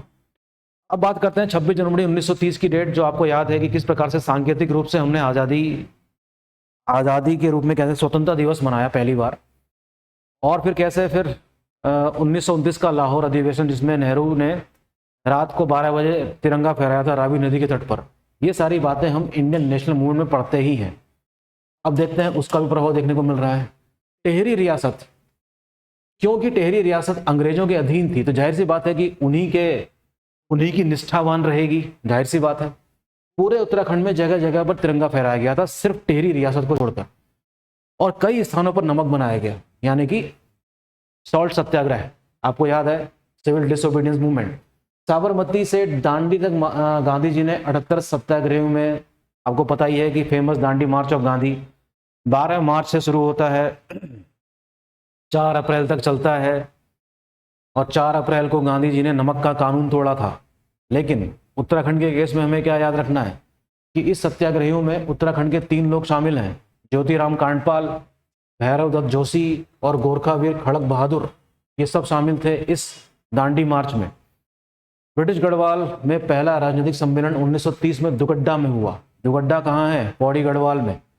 आज़ादी के तमाम आंदोलन को गढ़वाल के कोने कोने तक पहुंचाने में ऐतिहासिक नगर दुगड्डा की अहम भूमिका रही है। दुगड्डा में आंदोलनों की रूपरेखा स्वतंत्रता सेनानी पंडित धनी राम मिश्र के राष्ट्रीय होटल में तय की जाती थी। वेरी इंपॉर्टेंट नेम, प्लीज नाम याद रखेंगे। यह होटल 1942 तक आंदोलनकारियों का एक मुख्य स्थल था। अब यह अमूल्य धरोहर खंडहर में तब्दील हो चुकी है, बड़ा अफसोस है। अच्छा, पेशावर कांड आपको याद होगा, आपको याद है अच्छी तरह कि कैसे, है ना, नॉर्थ वेस्ट फ्रंटियर प्रोविंस में निहत्थे स्वतंत्रता आंदोलनकारियों में गोली चला देने के आदेश दिए गए थे। लेकिन ये बात है पेशावर की वैसे, लेकिन यहाँ पर देखेंगे कि गढ़वाल राइफल्स के जो चंद्र सिंह गढ़वाली हैं, इनके नेतृत्व में जो सेना गई थी, इन्होंने गोली चलाने से इनकार कर दिया, और इस घटना को क्या नाम दिया जाता है? पेशावर कांड कहते हैं। वीर चंद सिंह गढ़वाली के नाम से मशहूर, नाम याद रखेंगे। पेशावर कांड से प्रभावित होकर मोतीलाल नेहरू ने संपूर्ण देश में गढ़वाल दिवस मनाने की घोषणा करी, जो कि एक बहुत बड़ी उपलब्धि मानी जाती है, ठीक है, उत्तराखंड के लिए। सोमेश्वर अर्थात अल्मोड़ा के नजदीक चनौदा में 1937 में, ये एक फैक्ट है, शांतिलाल त्रिवेदी ने के प्रयास से गांधी आश्रम की स्थापना हुई थी। इस चीज से कोई मतलब नहीं है आपस में। लेकिन ये फैक्ट है जो यहाँ पर लिखा गया है। ये क्वेश्चन भी एग्जाम में कई बार आया है वैसे। अब हम बात करते हैं कुमाऊं परिषद तथा स्वतंत्रता संग्राम। देखिए उत्तराखंड के इंपॉर्टेंट पॉलिटिकल कह सकते हैं कि जो ऑर्गेनाइजेशन है उसमें कुमाऊं परिषद का बहुत ही इंपॉर्टेंट रोल रहा है। कुमाऊं परिषद का प्रथम अधिवेशन, देखिए ये मैंने अभी आपको बताया था, यहाँ से भी क्वेश्चन आते हैं, कहाँ हुआ था? अल्मोड़ा में। इसकी अध्यक्षता किसने करी थी? अवकाश प्राप्त डिप्टी कलेक्टर जयदत्त जोशी ने। Very very important fact, JD Joshi. दूसरा सम्मेलन 24-25 दिसंबर 1918 हल्द्वानी में हुआ था। Again very important. इस बार कौन कर रहे हैं अध्यक्षता? तारादत्त गहलोला। ये भी इंपॉर्टेंट है। इंपॉर्टेंट दोनों फैक्ट याद रखने वाले। दिल्ली में होने वाले कांग्रेस अधिवेशन में उत्तराखंड का प्रतिनिधित्व 60 से अधिक लोगों ने किया, जिनमें अधिकतर कुमाऊं परिषद के सदस्य थे। तो ये पैराग्राफ प्लीज अगर हो सके तो इसका स्क्रीनशॉट ले लीजिए और याद रखिएगा इसको। 1918 में 48 वर्षों के प्रकाशन के पश्चात अल्मोड़ा अखबार का प्रकाशन शासन विरोधी रुख अपनाने के कारण बंद कर दिया गया। आप जानते ही हैं कि कैसे गैगिंग एक्ट लाया गया था 1878 में, और कई सारे समाचार पत्र जो वर्नाकुलर लैंग्वेज अर्थात जो देसी भाषाओं में चल रहे थे उसको सरकार ने बंद कर दिया था। इसी प्रकार अल्मोड़ा अखबार को भी क्या कर दिया गया? बंद कर दिया गया। 15 अक्टूबर 1918 को बद्रीदत्त पांडे ने गुरुदास शाह, मोहन सिंह मेहता, हरिकृष्ण पंत तथा हरगोविंद पंत आदि की सहायता से देशभक्त प्रेस की स्थापना करी। Very important. और कौन सा न्यूज़पेपर निकाला? शक्ति पेपर। शक्ति is the name of a newspaper, weekly newspaper. किनके प्रयास से निकला? हरगोविंद पंत, मोहन सिंह मेहता, हरिकृष्ण पंत, गुरुदास शाह और बद्रीदत्त पांडे तो खैर हैं ही। यह विशुद्ध राष्ट्रवादी पत्रकारिता की शुरुआत थी, जिसमें कुली बेगार प्रथा के उन्मूलन के प्रस्ताव को पारित किया गया। कुली बेगार प्रथा लंबे समय से चल रही थी ब्रिटिश काल में, और इसी के कह सकते हैं कि प्रयास से लोगों में जागरूकता फैली और 1921 में क्या कर दिया गया? उसको समाप्त कर दिया गया था। 31 अगस्त 1919 को कुमाऊं परिषद की रामगढ़ जिला नैनीताल शाखा की बैठक आहूत की गई। अब देखिए उसकी बैठक कहाँ हुई है? 1919 में कहाँ हुई है? रामगढ़ में। रामगढ़ नहीं होगा, रामनगर होना चाहिए इनफैक्ट। इसमें गोविंद वल्लभ पंत व अन्य नेताओं के व्याख्यान हुए। 7 अक्टूबर 1919 को मझेड़ा नाम की जगह नैनीताल शाखा की बैठक आयोजित हुई, और 6 अप्रैल 1919 को काशीपुर में रोलेट एक्ट के विरोध में हड़ताल हुई, और श्री गोविंद वल्लभ पंत ने रोलेट एक्ट के दोषों पर प्रकाश डालते हुए उसे रद्द करने का प्रस्ताव सर्वसम्मति से पास करवाया। अल्मोड़ा नगर ने इस एक्ट के विरोध में 7 अप्रैल 1919 को हड़ताल भी हुई, देखने को मिलती है, जुलूस निकाला गया, तथा 14 अप्रैल को गांधी जी की गिरफ्तारी के विरोध में भी जुलूस निकाला गया था। ये सारी एक्टिविटीज हम देख रहे हैं कि कैसे जैसे जैसे इंडियन नेशनल मूवमेंट आगे बढ़ रहा है, एंटी ब्रिटिश एक्टिविटीज कुमाऊं में खास तौर पर हमको देखने को मिलती है। ठीक है, अब देखते हैं कुमाऊं परिषद का तीसरा जो अधिवेशन है ये कहाँ हुआ है। कुमाऊं परिषद का तीसरा अधिवेशन 22 से 24 अक्टूबर तक चला, कोटद्वार में। कहाँ चलता है? कोटद्वार में चलता है। ठीक है, इसके अध्यक्ष कौन थे? राय बहादुर की उपाधि वाले बद्रीदत्त जोशी, और स्वागताध्यक्ष कौन थे? तारादत्त गहलोला। कोटद्वार अधिवेशन गुरु परंपरा के साथ साथ हिंदू मुस्लिम एकता के लिए भी याद रखा जाता है। बीडी पांडे हिंदू मुस्लिम एकता के कुमाऊं में प्रणेता के रूप में जाने जाते थे। कुमाऊं परिषद का चौथा अधिवेशन 31 से 23 दिसंबर 1920 में काशीपुर में हरगोविंद पंत की अध्यक्षता में हुआ। कुमाऊं परिषद के जितने भी अधिवेशन हुए हैं उसे एग्जाम में जाने से पहले प्लीज याद रखिएगा कहाँ हुआ था और अध्यक्ष कौन था। 5वां अधिवेशन टनकपुर में हुआ है 1923 में। इसके अध्यक्ष कौन थे? बीडी पांडे, अर्थात बीडी पांडे कई बार इसके अध्यक्ष बने, काफी सक्रिय भूमिका निभा रहे हैं। इसी प्रकार कुमाऊं परिषद का एक अन्य अधिवेशन मुकुंदी लाल की अध्यक्षता में 1926 में गनिया धौली में हुआ था। ये काफी इंपॉर्टेंट फैक्ट है।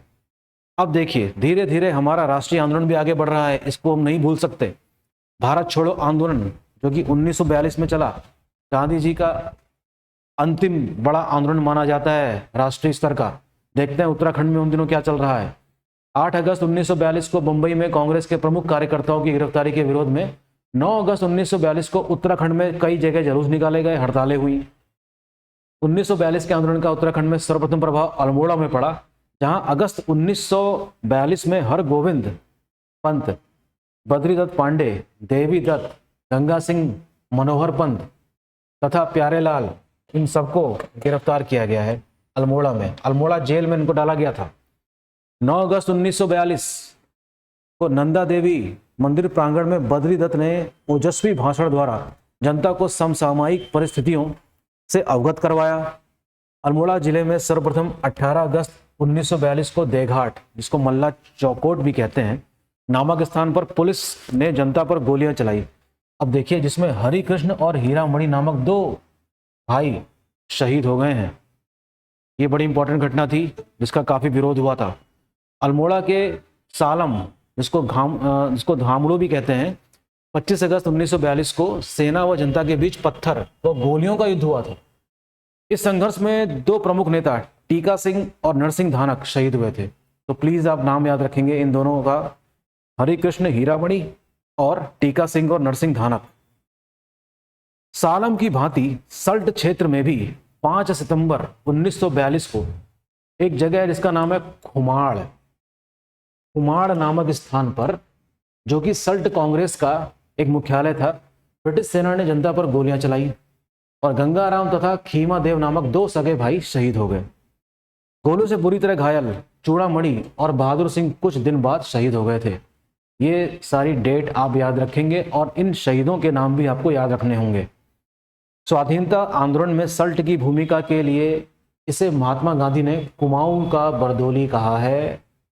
इंपॉर्टेंट फैक्ट कि कुमाऊं का बरदोली किसको कहा जाता है? ठीक, सल्ट को कहा जाता है।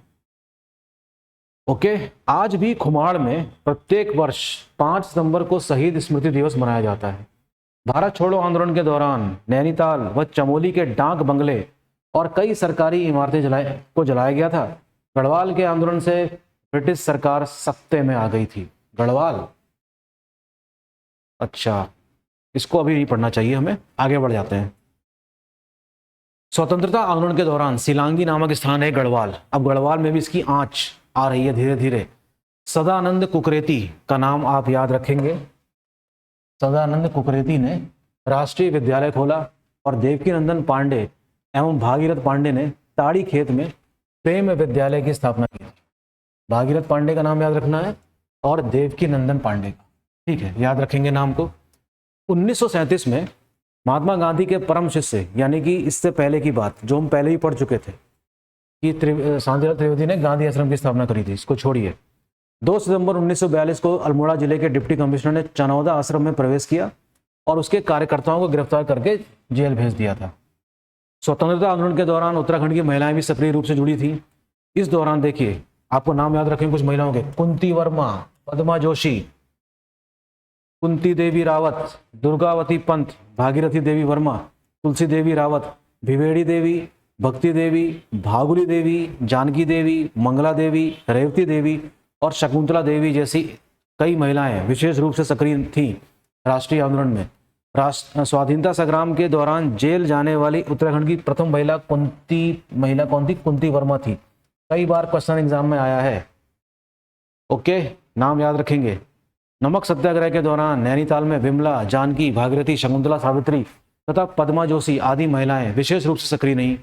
नमक सत्याग्रह के समय अल्मोड़ा के नगर पालिका भवन पर विष्णु देवी शाह के नेतृत्व में कुंती वर्मा, जीवंती, मंगला और रेवती आदि महिलाओं ने तिरंगा फहराया था।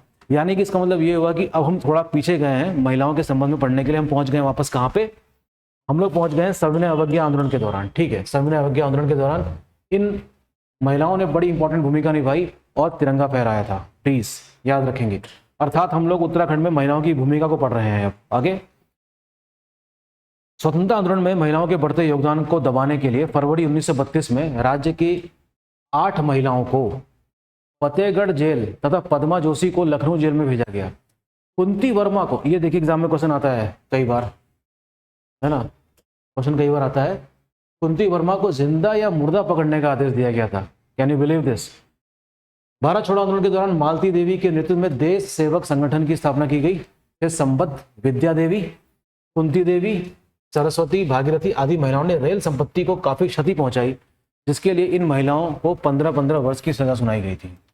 महिलाओं ने भी बढ़ चढ़कर हिस्सा लिया है, ठीक है। इसी प्रकार से एक विदेशी शिष्या हैं गांधी जी की, जिनका नाम है सरला बहन, इंग्लैंड मूल की हैं। इनका असली नाम क्या है? हाइलमन। एग्जाम में ये भी क्वेश्चन आया है। कौसानी में लक्ष्मी आश्रम की स्थापना में इंपॉर्टेंट भूमिका निभाई है हाइलमन अर्थात सरला बहन ने। इस आश्रम ने कताई बुनाई के साथ ही महिलाओं को स्वतंत्रता आंदोलन के लिए भी तैयार किया, आत्मनिर्भर भी बनाया, सेल्फ रिलायंस। पिथौरागढ़ की तुलसी देवी ने सरला बहन की प्रेरणा से कताई बुनाई केंद्र व ऊन गृह उद्योग समिति के माध्यम से निराश्रित महिलाओं को आत्मनिर्भर बनाने का कार्य किया। वे कहती थी, रो नहीं आगे बढ़ो। इंपॉर्टेंट फैक्ट्स, ठीक। तो ये लक्ष्मी आश्रम की स्थापना हुई और यहाँ महिलाएं आत्मनिर्भर भी हो रही थी और एंटी ब्रिटिश एक्टिविटी में भी शिरकत कर रही थी। लक्ष्मी आश्रम से जुड़ी दो सगी बहनें कमला और बसंती ने सर्वोदय भी एक गांधीयन कॉन्सेप्ट है कि प्रचार प्रसार में अहम भूमिका निभाई। गांधी जी की एक दूसरी विदेशी शिष्या मीरा बहन ने ऋषिकेश में पशु लोक की स्थापना की और महिला जागृति में अपना अमूल्य योगदान दिया है। तो ये सारे बड़े इंपॉर्टेंट फैक्ट्स हैं, प्लीज आप लोग याद रखिएगा, ठीक है। कुमाऊं और ब्रिटिश गढ़वाल के लोगों ने भारत छोड़ो, इंडियन नेशनल जो वो है INA, इंडियन नेशनल आर्मी, और अन्य ब्रिटिश विरोधी संघर्षों में भाग लिया था, ठीक है। जॉनसार भाबर कह सकते हैं, वीर केसरी चंद्र भारतीय राष्ट्रीय सेना में शामिल हुए यानी कि INA में, और 1942 में ब्रिटिश सेना के खिलाफ लड़े। बाद में उन्हें मौत की सजा दे दी गई। आप जानते हैं कि इंडियन नेशनल आर्मी की क्या भूमिका थी इंडियन नेशनल मूवमेंट में, जिसमें हमको पढ़ना होता है सुभाष चंद्र बोस और उनकी एक्टिविटीज़ के बारे में इंडियन नेशनल मूवमेंट में, ठीक है। सजा के तौर पर पूरे शहर पर 6000 का जुर्माना लगाया गया था। ये सब बातें कब हुई? जब भारत छोड़ो संघर्ष ने उत्तराखंड में बड़े पैमाने पर भागीदारी की और 8 अगस्त 1942 को कांग्रेस नेतृत्व की गिरफ्तारी के विरुद्ध बड़े विरोध प्रदर्शन आयोजित किए गए थे। छात्रों ने अल्मोड़ा में पुलिस बल पर पथराव किया, जिसमें कुमाऊं के कमिश्नर एल्कटन घायल हो गए थे, ठीक है। अब देखते हैं, इसमें इन्होंने दोबारा फिर से सविनय अवज्ञा आंदोलन को थोड़ा सा विस्तार से समझाने का प्रयास किया है। आइए देखते हैं कि इसमें और कौन कौन से फैक्ट हैं सविनय अवज्ञा आंदोलन के संबंध में, ठीक है। आइए देखते हैं। तो देखिए, चौंदास क्षेत्र नाम का इलाका है पिथौरागढ़ में। कुछ नए नाम आपको देखने को मिलेंगे यहाँ पर फिर से। परमल सिंह हयांकी ने इस क्षेत्र को राष्ट्रीय संग्राम से जोड़ दिया। नाम याद रखेंगे, परमल सिंह हयांकी। 23 मार्च 1931 को भगत सिंह तथा साथियों को फांसी देने तथा फरवरी 1931 में चंद्रशेखर आजाद की पुलिस मुठभेड़ में मारे जाने के कारण संपूर्ण उत्तराखंड एक तरीके से कह सकते हैं कि उसमें आक्रोश आ गया था, खासतौर में युवाओं के भीतर। 1931 में यमकेश्वर, जो कि गढ़वाल में है, प्रभावशाली राजनीतिक सम्मेलन नरदेव शास्त्री की अध्यक्षता में आयोजित हुआ। इसके बाद 1931 मई को गांधी जी तथा पुरुषोत्तम दास टंडन की उपस्थिति में नैनीताल में राजनीतिक सम्मेलन आयोजित हुआ था। ये सारे और एडिशनल फैक्ट्स हैं, इसको आप एडिशनल फैक्ट्स के रूप में देखिएगा प्लीज। इसमें गढ़वाल के संपादक कृपाराम मिश्र, मनहर, देवकी नंदन ध्यानी तथा जयानंद भारती गढ़वाल से लाए गए थे। महिलाओं ने भी इसमें हिस्सा लिया, ठीक है। अमन सभा की स्थापना प्रशासन के सहयोग से लैंसडाउन में 1930 में हुई थी। इसे प्रशासन ने, आप मुझे कमेंट बॉक्स में लिख के भेजिएगा कि अमन सभा की स्थापना करी किसने है। इसे प्रशासन ने कांग्रेस के प्रतिपक्ष से स्थापित किया एवं इसके सदस्य अधिकतर राय साहब, राय बहादुर, वकील, ठेकेदार तथा थोकदार थे। यानी कि जो अधिकतर जो मेंबर्स थे अमन सभा के, उनमें से कुछ उच्च कोटि के लोग ही आते थे। अमन सभा का उद्देश्य लैंसडाउन छावनी को राष्ट्रवादी आंदोलन से बचाना भी था। लैंसडाउन जो कि कहाँ है? पौड़ी गढ़वाल में, ठीक है, याद रखेंगे। 1930 में करबंदी आंदोलन, विदेशी वस्त्रों का बहिष्कार और शराब भट्टियों पर धरना देने का आंदोलन ऋषिकेश से आरंभ हुआ, जहां कई साधुओं ने धारा 144 का उल्लंघन करके आंदोलन का श्री गणेश किया था। बड़ी इंपॉर्टेंट भूमिका रही होगी साधुओं की भी। 1932 में श्रीनगर में एक वृहद राजनीतिक सम्मेलन आयोजित किया गया, जिसमें जवाहरलाल नेहरू व विजय लक्ष्मी पंडित ने इंपॉर्टेंट भूमिका निभाई थी। अब देखिए, 1942 में एक सभा का आयोजन किया गया जिसका नाम है जागृत गढ़वाल संघ। इसमें 5 आना जो लगान बढ़ाया गया था उसके विरोध में ये आंदोलन शुरू किया गया था। मोटर मार्गों के निर्माण हेतु जन आंदोलन प्रारंभ किया गया, जिसमें काफी सहायता मिली थी ऐसा होने से। 1935 में जोहार में कांग्रेस की स्वर्ण जयंती बड़े धूमधाम से मनाई गई और 1936 में नेहरू दुगड्डा आए थे। देहरादून और कुमाऊं में 1940-41 में व्यक्तिगत सत्याग्रह बड़े जोरों से चल रहा था, लेकिन ब्रिटिश गढ़वाल में डोली पालकी की समस्या उठ जाने के कारण गांधी जी ने वहां व्यक्तिगत सत्याग्रह पर रोक लगा दी। गढ़वाली कार्यकर्ताओं ने डोली पालकी की समस्या को दूर करने के लिए 23 फरवरी 1941 को लैंसडाउन में डोली पालकी सम्मेलन आयोजित किया था। डोली पालकी का संबंध यहाँ पर यह है कि सिर्फ स्वर्ण वर्ण के ही लोगों को विवाह अवसरों में डोली में बैठने का अधिकार था। ठीक है। 1930 का सविनय अवज्ञा आंदोलन उत्तराखंड के प्रमुख स्थानों में अपने विशिष्ट तरीकों से चलाया जा रहा था। अल्मोड़ा में भी आंदोलनकारी पूर्णतः सक्रिय थे। वहां मोहन जोशी के नेतृत्व में एक जुलूस निकाला गया, जिसका उद्देश्य नगर पालिका भवन में राष्ट्रीय ध्वज फहराना था। और 26 मई 1930 को आप जानते ही हैं, अल्मोड़ा वासियों के लिए गौरव का दिन बन गया। उस दिन समस्त नगर में 144 धारा लागू कर दी गई थी। अब देखिए, उत्तराखंड में सिर्फ राष्ट्रीय आंदोलन की ही भूमिका नहीं है, उत्तराखंड के अपने भी कई सारे जन आंदोलन हैं और इस वाले पार्ट से भी कई सारे क्वेश्चंस एग्जाम में आते रहे हैं। तो मैं चाहूँगा कि आप लोग उत्तराखंड के जन आंदोलन के बारे में भी पढ़ के जाएंगे, तो थोड़ा सा डिस्कस कर लेते हैं ताकि समझने में थोड़ी आसानी हो। ठीक है, तो कई प्रकार के आंदोलन हमको उत्तराखंड में देखने को मिले। तो पहला नाम इसमें लिखा है डोला पालकी। डोला पालकी एक ही शब्द है। ये सामाजिक व्यवस्था के खिलाफ शिल्पकारों अर्थात दलितों ने इस आंदोलन को शुरुआत किया था। स्वर्ण दूल्हों के समान स्थिति को प्राप्त करना था। स्वर्ण दूल्हे मतलब जो जनरल कैटेगरी के कहते हैं, जिसको हम आज ब्राह्मण क्षत्रिय, इन्हीं लोगों को डोली में बैठने का अधिकार था। तो इस आंदोलन से पूर्व राज्य में शिल्पकार जो दलित थे को शादी या अन्य अवसरों पर डोला पालकी में बैठने का हक नहीं था। यह व्यवस्था केवल उच्च वर्ण के लोगों को थी। दलित वर्ग का दूल्हा या दुल्हन पैदल ही चले जाते थे। पैदल दूल्हा दुल्हन जा रहे हैं दूसरे घर विवाह करने के बाद, आप समझ रहे हैं, दुल्हन खास तौर पे। इस व्यवस्था के खिलाफ जयनंद भारती के नेतृत्व में 1930 के आसपास चले आंदोलन के बाद शिल्पकारों को यह अधिकार मिल गया था। ठीक है, तो ये आंदोलन चला और 1930 में हम देख सकते हैं कि दलितों को क्या मिल गया है, ये अधिकार मिल गया है जो पहले नहीं मिला था। अब देखिए, दूसरा आंदोलन है कनकटा बैल बनाम भ्रष्टाचार आंदोलन। अल्मोड़ा के बडियार रैत अर्थात लमगड़ा नाम का एक गांव है, वहां एक बैल के दोनों कान पर फुलली लगाकर ऋण लिया गया। बाद में बैल के दोनों कान काट कर उसे 2 बार मरा घोषित कर बीमा की धनराशि भी हड़प ली गई। उत्तराखंड संघर्ष वाहिनी ने ऐसे भ्रष्टाचार के खिलाफ आवाज उठाई और कनकटा से मतलब ऐसा बैल जिसके कान काटे गए हों। ठीक है, तो इसमें भ्रष्टाचार चल रहा था, इसके खिलाफ आवाज उठाई गई और भ्रष्टाचार के प्रतीक के रूप में उस कनकटे बैल को अल्मोड़ा, नैनीताल सहित उत्तरांचल के कई जनपदों में घुमाया गया। बैल को दिल्ली ले जाकर भ्रष्टाचार को उजागर करने का प्रयास किया गया था। Can you believe this? एक कान कटे हुए बैल को दिल्ली तक ले जाया गया था। So these are important facts. ठीक है, याद रखने होंगे आपको। कोटा खर्रा आंदोलन।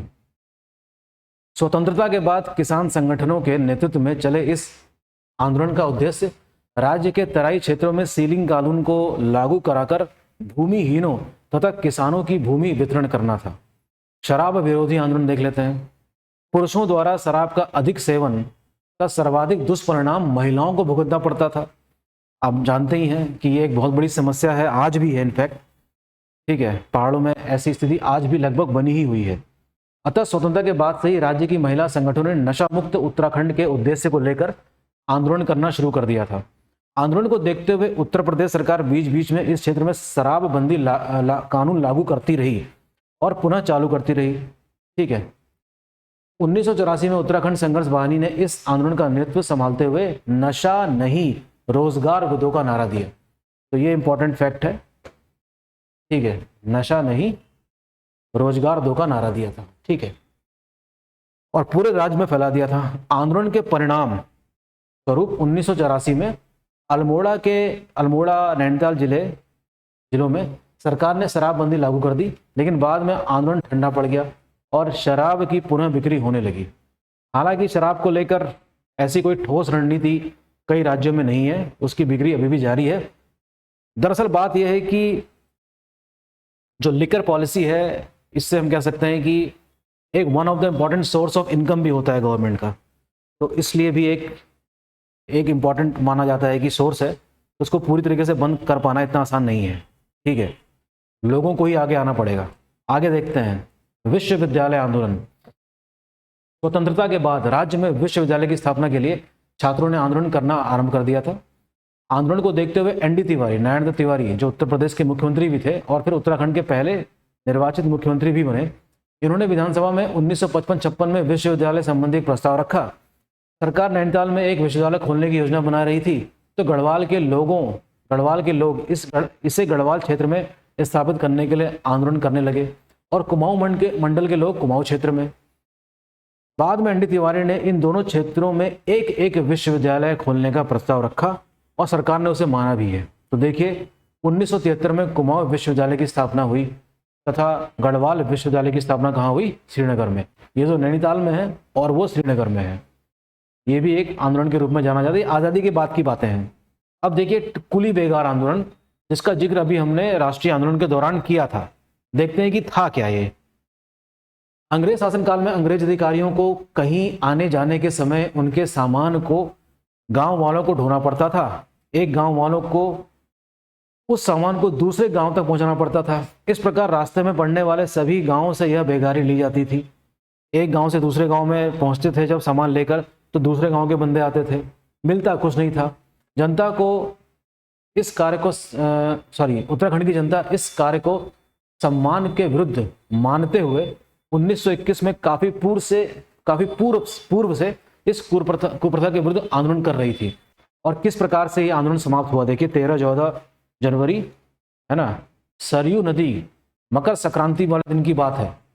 उत्तरायणी मेला लगता है उत्तराखंड में, और इसे उत्तर प्रदेश में मकर संक्रांति के नाम से जानते हैं।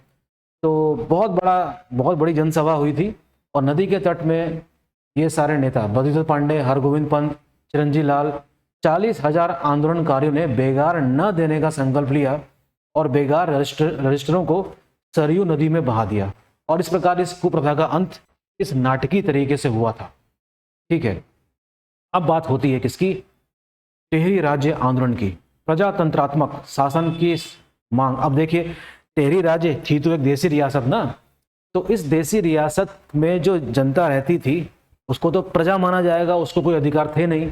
तो वहां की जनता भी टेहरी रियासत के विरोध में उठ खड़ी हुई थी। तो ये वही आंदोलन है, टेहरी राज्य आंदोलन। प्रजातंत्रात्मक शासन की मांग को लेकर टेहरी रियासत में 20वीं शताब्दी के तीसरी दशक से जन आंदोलन होने लगे थे। तो देखिए इसमें कुछ नाम आपको नाम याद रखने होंगे। देखिए श्री देव सुमन, दौलत राम, नागेंद्र सकलानी और वीर चंद्र सिंह गढ़वाली के प्रयासों से किसकी स्थापना हुई? ठीक है,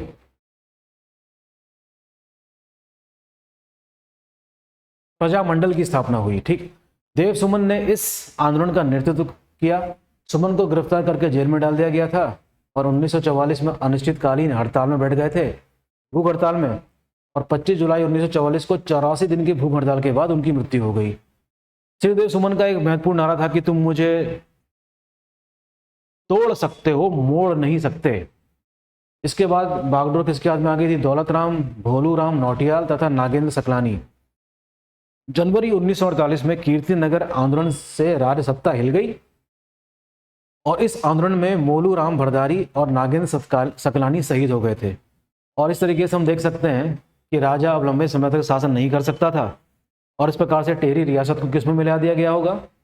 1 अगस्त 1949 को इंडियन यूनियन में। एक और आंदोलन लिखा है यहाँ पर जिसका नाम है सड़क आंदोलन। तो 1940 के लगभग गढ़वाल की जनता ने सड़क के लिए व्यापक आंदोलन किया। इसका उद्देश्य गरुड़ से कर्णप्रयाग तक तथा लैंसडाउन से पौड़ी तक गाड़ी की सड़क का निर्माण कराना था इसका आंदोलन। ये बात है 1940 की। अब हम बात करेंगे किसकी? पत्रकारिता की, क्योंकि पत्रकारिता ने एक बड़ी इंपॉर्टेंट भूमिका निभाई है राष्ट्रीय आंदोलन में भी और उत्तराखंड में भी। आइए देखते हैं। तो उत्तराखंड का जो पहला समाचार पत्र है अंग्रेजी में निकला 1842 में। प्लीज नाम याद रखेंगे इसका, 1842, स्थान का नाम मसूरी, समाचार पत्र का नाम है द हिल्स, जिसके संपादक कौन थे? John Mackinnon. ये कई बार एग्जाम में आया है क्वेश्चन। राज्य के लोगों द्वारा पत्रकारिता का शुभारंभ 1868 में उधम सिंह नगर जिले के जसपुर से प्रकाशित समाचार पत्र समय विनोद के साथ होता है। इसमें मुझे थोड़ा डाउट है, समय विनोद नाम का अखबार उधम सिंह नगर से ना निकलकर नैनीताल से निकलता था। ठीक है, तो आप चाहे तो इसका एक बार क्या कर सकते हैं, पता लगा सकते हैं कि ये फैक्ट इसमें सही है या नहीं। अल्मोड़ा के डिबेटिंग क्लब द्वारा 1871 में अल्मोड़ा अखबार साप्ताहिक का प्रकाशन शुरू हुआ। ये हम अभी पढ़ चुके थे। 1871 से 1913 तक बुद्धि बल्लभ पंत, लीलानंद जोशी, सदानंद सनवाल, विष्णुदत्त जोशी आदि रहे इससे जुड़े हुए, और 1918 में ये समाप्त हो गया था। 1901 में देहरादून में कुली बेगार प्रथा के विरुद्ध गढ़वाल यूनियन का गठन किया गया। ठीक है, तथा 1905 में देहरादून से गढ़वाली मासिक समाचार पत्र भी निकाला गया था, जिसके प्रथम संपादक कौन थे? गिरिजादत्त नैथानी। ये बड़ी इंपॉर्टेंट बात है, इसको आप याद रखिएगा। ठीक है, गिरिजादत्त नैथानी। बाद में ये साप्ताहिक हो गया था और 1912 में इसका संपादन पंडित विशंबर दत्त चंदोला ने किया। रमाई कांड का समाचार छापने के कारण चंदोला को जेल भी जाना पड़ा था। गढ़वाली भाषा का, ये एग्जाम में क्वेश्चन आ सकता है, गढ़वाली भाषा का प्रथम समाचार पत्र था विशाल कीर्ति, जो कि पौड़ी से 1913 से 17 तक सदानंद कुकरेती के संपादकत्व में निकला था। ठीक है, 1918 में अल्मोड़ा अखबार के बंद होने के बाद बद्री पांडे ने कौन सा अखबार शुरू कर दिया था? शक्ति। ये अभी हमने पढ़ा भी था, ये भी इंपॉर्टेंट है काफी। हम बात कर रहे हैं इस समय सिर्फ और सिर्फ किसकी? न्यूज़पेपर्स की या मैगजीन्स की।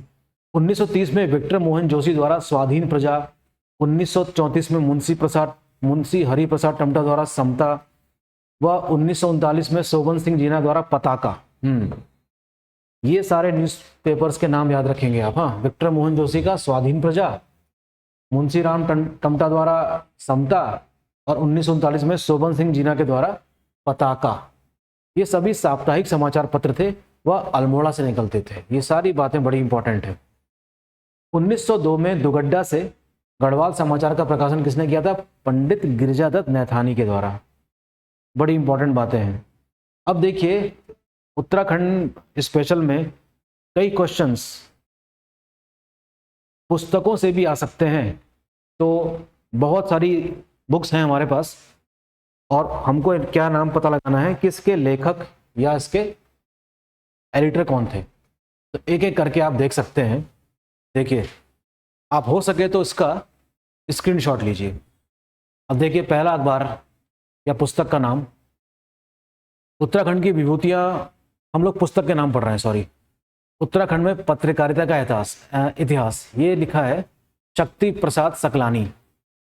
कुमाऊनी का भाषा वैज्ञानिक अध्ययन, hill dialects of the Kumaon division तथा descriptive list of martial caste of Almora, ये है गंगादत्त उप्रेती का। कुमाऊं की चित्रकला Yashodhar Mathpal. Central Himalaya doctor MSS Rawat. Discovering Rajaji Anjali Ravi और Pande. The boy from Lembrata NS Thapa. ये देखिए, रस्किन बॉन्ड का नाम आप जानते ही होंगे, मसूरी में है। Book of nature, ever trees still grow Dehra, the room of the roof, dead of innocence, access from water life, the Indian ghost, lone fox dancing. ये सारी पुस्तकें किसकी हैं? रस्किन बॉन्ड की। क्रीड़ापथ, राजेश मोहन उप्रेती। उत्तराखंड समग्र ज्ञान कोश, Rajendra Balodi. Lonely furrows of the borderland, Kalyan Singh Pangti. Meghdutam का गढ़वाली में रूपांतरण, ये देखिए, ये इंपॉर्टेंट है, याद रखेंगे कि मेघदूत का गढ़वाली भाषा में ट्रांसलेशन किसने किया? आचार्य धर्मानंद ने किया है। गीता का गढ़वाली अनुवाद किसने किया है? देखिए, गीता का गढ़वाली अनुवाद किसने किया है? देखिए, पंडित उमानंद नैथानी, नंद किशोर ढोंडियाल व आदित्य राम ने किया है। ये दोनों नाम अभी नोट कर लीजिए आप। मेघदूत का गढ़वाली भाषा में रूपांतरण और गीता का गढ़वाली भाषा में अनुवाद। ठीक है। गढ़वाली हिंदी शब्दकोश अरविंद पुरोहित, गढ़वाली भाषा का शब्द संपदा रमाकांत बेंजवाल, गढ़वाली लोकगीत डॉक्टर गोविंद चातक, गढ़वाली व्याकरण की रूपरेखा अबोध बंधु भंगुड़ा, हिमालय के खश डॉक्टर डी शर्मा। रमेश पोखरियाल का नाम आपने सुना होगा, जो उत्तराखंड के मुख्यमंत्री भी रहे हैं। इन्होंने भी कई सारी पुस्तकों का लेखन किया है। हिमालय का महाकुंभ नंदा राजजात कब लिखी थी? 2008 में। भीड़ साक्षी है, स्पर्श गंगा, सपने जो सोने न दें, प्रलय के बीच जो उत्तराखंड में त्रासदी हुई थी केदारनाथ में, उसके बारे में। शिखरों से संघर्ष और कथाएं पहाड़ों की, इन सब के लेखक कौन है? रमेश पोखरियाल अर्थात निशंक। नंदा के जागर बसंती बिष्ट, एशिया की पीठ पर शेखर पाठक, दिल्ली की झलक चिंतामणि पालीवाल, कुमाऊं का इतिहास बद्रीदत्त पांडे, याद रखेंगे इसको। कुमाऊनी लोक साहित्य की पृष्ठभूमि व कुमाऊं का लोक साहित्य डॉक्टर त्रिलोचन पांडे। गढ़वाल का इतिहास हरिकृष्ण रतूड़ी। टिहरी का इतिहास, उत्तराखंड का इतिहास डॉक्टर शिव प्रसाद डबराल, जिनको चारण के नाम से जाना जाता है, कैसे भूल सकते हैं, ठीक है, चारण, याद रखेंगे इसको। हिमालय का इतिहास डॉक्टर मदन चंद भट्ट। उत्तराखंड का नवीन इतिहास यशवंत सिंह कटोच, इनको पद्मश्री मिला है इस बार,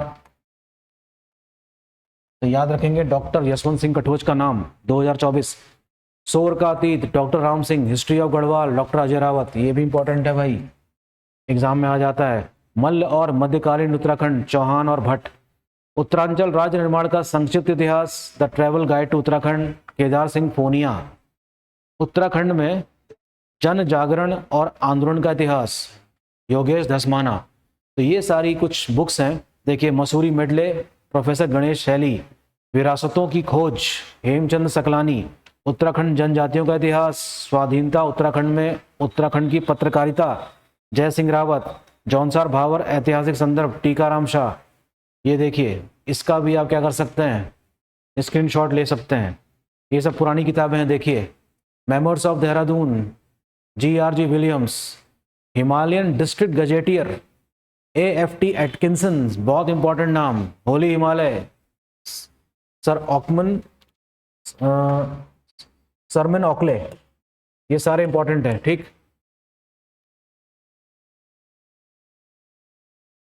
Garhwal gazetteer, British Garhwal gazetteer, Almora gazetteer, Almora gazetteer. जहां पर गजेटियर लिखा है, नाम समझ जाना किसका, वॉल्टन का है। गजेटियर का संबंध वॉल्टन से। Himalayan travels Jodh Singh Negi, Himalayan folklore Taradatt Gairola, important है भाई। ये बस एक रीडिंग मारते रहिए। हिमालय की यात्रा काका साहब कालेलकर, आया है क्वेश्चन कई बार, इंपॉर्टेंट रहेगा। Garhwal ancient and modern Patiram, आया है क्वेश्चन। उत्तराखंड के प्रमुख स्वतंत्रता सेनानी डॉक्टर धर्मपाल सिंह मनराल, ये भी आया है। गढ़वाल की दिवंगत विभूतियाँ, ये भी इंपॉर्टेंट है। भक्त दर्शन, मध्य हिमालय का पुरातत्व, मध्य हिमालय की कला, हो सकता है इस बार क्वेश्चन आ जाए क्योंकि पद्मश्री मिला है। गढ़वाल पेंटिंग्स कई बार रिपीट हुआ है, barrister Mukundi Lal. Man eating leopard of Rudraprayag, Rudraprayag का आदमखोर, जिम कॉर्बेट ने लिखी है। आर्यों का मूल स्थान भजन सिंह। उत्तराखंड में कुली बेगार, आ सकता है क्वेश्चन, शेखर पाठक। ब्रिटिश कुमाऊं गढ़वाल, ब्रिटिश कुमाऊं गढ़वाल 1836 से 56, नैन सिंह रावत और जोहार का इतिहास। ये सारी किताबें किसने लिखी हैं? डॉक्टर RS टोलिया, डॉक्टर RS टोलिया का नाम याद रखेंगे। मध्य हिमालय की भोटिया जनजाति शेर सिंह पांगती। ये सारे नाम हैं जो आपको नाम याद रखने होंगे, ठीक है। कम से कम एक या दो बार तो रिवीजन कर ही लीजिएगा। अब थोड़ा देख लेते हैं थोड़े थोड़े फैक्ट्स। उत्तराखंड के मलारी प्रागैतिहासिक पुरास्थल से 5.2 किलो का सोने का मुखौटा, तो हम पहले पढ़ भी चुके हैं, ठीक है। तो आप इसका स्क्रीनशॉट ले लीजिए। तारीख बदायूनी, जहांगीरनामा और शाहजहांनामा इत्यादि मध्यकालीन ग्रंथ में इतिहास के मतलब इतिहास का, उत्तराखंड के इतिहास का स्रोत मिलता है हमें इन किताबों से। उत्तराखंड का प्रथम उल्लेख ऋग्वेद में हुआ है, हम जानते ही हैं। देवभूमि की भूमि है, मनीषियों की भूमि है। ऐत्रेय ब्राह्मण में उत्तराखंड क्षेत्र के लिए उत्तर कुरु शब्द प्रयोग किया गया है। स्कंद पुराण में उत्तराखंड क्षेत्र की सर्वाधिक चर्चा की गई है। ये तमाम बातें हम पहले पढ़ चुके हैं, ठीक है, हो सके तो इसका स्क्रीनशॉट ले लीजिए। ठीक, अब इसमें हम देखना चाह रहे हैं कि कोई एडिशनल फैक्ट है या नहीं जो हमने नहीं पढ़ा है। कोटद्वार को गढ़वाल का प्रवेश द्वार कहा जाता है और पौराणिक काल में वर्तमान कुमाऊं क्षेत्र को मानसखंड कहा जाता है। पौराणिक काल के बाद कुमाऊं क्षेत्र को कुर्मांचल, कुर्मप्रस्थ, कुर्मप्रस्थ, कुर्मगिरी, कुमाऊंगढ़ आदि नामों से जाना जाता है। कुमाऊं क्षेत्र का सर्वाधिक उल्लेख स्कंद पुराण में हुआ है। ठीक है, ये सारी बातें हम दरअसल पहले लेक्चर में कर चुके थे, तो होपफुली आपको सारी बातें समझ में आई होंगी और इस बहाने ही सही कम से कम आप लोगों ने रिवीजन तो किया ही होगा। और हो सके तो लेक्चर को एक बार सुन लीजिएगा, अपनी बुक से भी पढ़ने की कोशिश कीजिएगा। ठीक है, तो निश्चित ही मैं यकीन से कह सकता हूँ कि आपको ये सारी बातें ज़रूर याद रहेंगी। ओके, तो ये थोड़ा सा क्या है, डिस्क्रिप्शन है लास्ट में जो हम ऑलरेडी कर चुके हैं। ठीक है,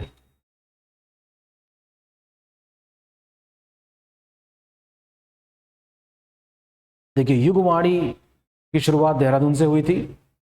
खुली बेगार प्रणाली का अंत अभी हमने थोड़ी देर पहले पढ़ा ही था। ठीक है, हाँ थोड़ा ये देख लेते हैं। पृथक राज्य हेतु, ये चीज़ें बड़ी इंपॉर्टेंट है जो मैं पढ़ना चाह रहा था। हाँ, यहाँ से पढ़ना है थोड़ा सा। उत्तरांचल पृथक राज्य की सर्वप्रथम मांग 1938 में उठाई गई थी। इसको पढ़ लेते हैं, बड़ा इंपॉर्टेंट है भाई। 1938 में देव सुमन ने दिल्ली में पृथक राज्य की मांग को लेकर गणदेश सेवा संघ का गठन किया। देखिए वेरी इंपॉर्टेंट, इसका नाम बाद में हिमालय सेवा संघ हो गया था। हिमाचल और उत्तरांचल को मिलाकर एक बृहद हिमालयी राज्य बनाने के उद्देश्य से पर्वतीय विकास जनसमिति नामक संगठन का गठन किया गया 1950 में।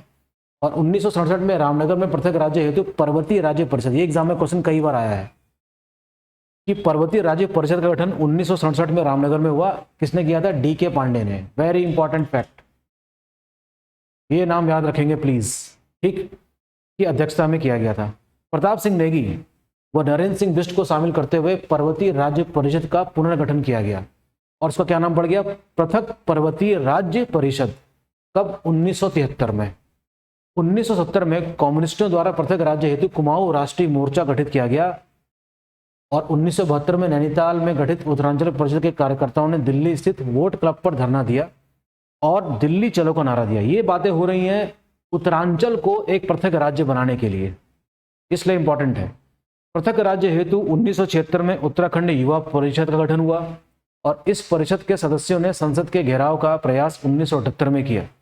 8 पर्वतीय जिला को, देखिए ये क्वेश्चन एग्जाम में आता है कि जो युवा परिषद बनी थी 1976 में, वो कितने पर्वतीय जिलों को मिलाकर एक राज्य बनाना चाहती थी? तो उसकी संख्या कितनी है? 8 पर्वतीय जिलों को मिलाकर एक राज्य गठित करने के उद्देश्य से DD. Pant, doctor DD. Pant, Devidatt Pant की अध्यक्षता में, है ना, मसूरी में उत्तराखंड क्रांति दल का गठन किया गया 25 जुलाई 1979 में। बहुत इंपॉर्टेंट है। उत्तराखंड क्रांति दल के सदस्य त्रिवेंद्र पवार ने अप्रैल 1987 में संसद में एक पत्र बम भी फेंका था। हम आ चुके हैं कहां पर? उत्तरांचल राज्य को बनाने के लिए जो संघर्ष किया गया था उसके बारे में पढ़ रहे हैं। ठीक है, 30-31 मई 1988 को भाजपा के शोभन सिंह जीना की अध्यक्षता में उत्तरांचल उत्थान परिषद का गठन किया गया। पृथक राज्य आंदोलन से संबंधित सभी संगठनों को मिलाकर उत्तरांचल संयुक्त समिति संघर्ष समिति का गठन द्वारिका प्रसाद उनियाल के नेतृत्व में 1989 11-12 जनवरी को किया गया। 1990 में उत्तराखंड क्रांति दल के विधायक के रूप में उत्तर प्रदेश विधानसभा में उत्तराखंड राज्य से संबंधित प्रथम प्रस्ताव जसवंत सिंह बिष्ट ने रखा था। यह भी एग्जाम में क्वेश्चन आता है कि प्रथम प्रस्ताव किसने रखा था? जसवंत सिंह बिष्ट ने रखा था। पृथक उत्तराखंड राज्य को सर्वप्रथम राष्ट्रीय पार्टी भाजपा ने अपने घोषणा पत्र में शामिल किया था। वामपंथी लोगों द्वारा 1991 में उत्तराखंड मुक्ति मोर्चा का गठन किया गया था। जुलाई 1992 में उत्तराखंड का मतलब उत्तराखंड क्रांति दल से ही है, ने पृथक राज्य के संबंध में एक महत्वपूर्ण दस्तावेज जारी किया तथा गैरसैंण को प्रस्तावित राज्य की राजधानी घोषित किया गया था। यह भी इंपॉर्टेंट है। इस दस्तावेज को उत्तराखंड क्रांति दल का पहला ब्लूप्रिंट माना जाता है। Very important. 21 जुलाई 1942 को काशी सिंह एरी ने गैरसैंण में प्रस्तावित राजधानी की नींव डाली व उसका नाम चंद्रनगर रखा। ये भी इंपॉर्टेंट है। ठीक है, समझ रहे होंगे आप बात। 1993 में मुख्यमंत्री मुलायम सिंह यादव थे उस समय यूपी के। राज्य की संरचना और राजधानी पर विचार करने के लिए कौशिक समिति गठित की थी। जिसने अपनी रिपोर्ट 1994 में गैरसैंण में राजधानी बनाने की सिफारिश की और 1 सितंबर 1994 को, देखिए खमीटा इसमें भी गलत लिखा है, खमीटा नहीं है, खटीमा नाम की जगह है। क्या नाम है जगह का? खटीमा, जो कि उधम सिंह नगर में है। गोलीकांड को, जिसमें कि लगभग 25 लोग मारे गए थे, उत्तराखंड के इतिहास में काला दिवस माना जाता है, पता ही है आपको। 2 अक्टूबर 1994 को दिल्ली में होने वाली रैली में भाग जाते समय रामपुर तिराहा कांड हुआ, जो कि यूपी में है, मुजफ्फरनगर के पास। पुलिस द्वारा राज्य आंदोलनकारी व महिलाओं के साथ अमानवीय व्यवहार हुआ है, 6 लोग शहीद हो गए थे। इस घटना को क्रूर शासक की क्रूर साजिश कहा गया। बाद में हम देखते हैं 1996 में जब तत्कालीन प्रधानमंत्री थे HD देवेगौड़ा, उन्होंने उत्तरांचल राज्य के गठन की घोषणा करी थी पहली बार। केंद्र में जब भाजपा सरकार बनी तो उस समय उत्तर प्रदेश पुनर्गठन विधेयक 27 जुलाई सन 2000 को लोकसभा में पारित किया गया। इसकी डेट याद रखेंगे, 1 अगस्त 2000 को लोकसभा द्वारा, 10 अगस्त 2000 को राज्यसभा के द्वारा, और राष्ट्रपति KR नारायणन ने 28 अगस्त को अपनी मंजूरी दे दी और 9 नवंबर सन 2000 को उत्तरांचल का गठन किया गया।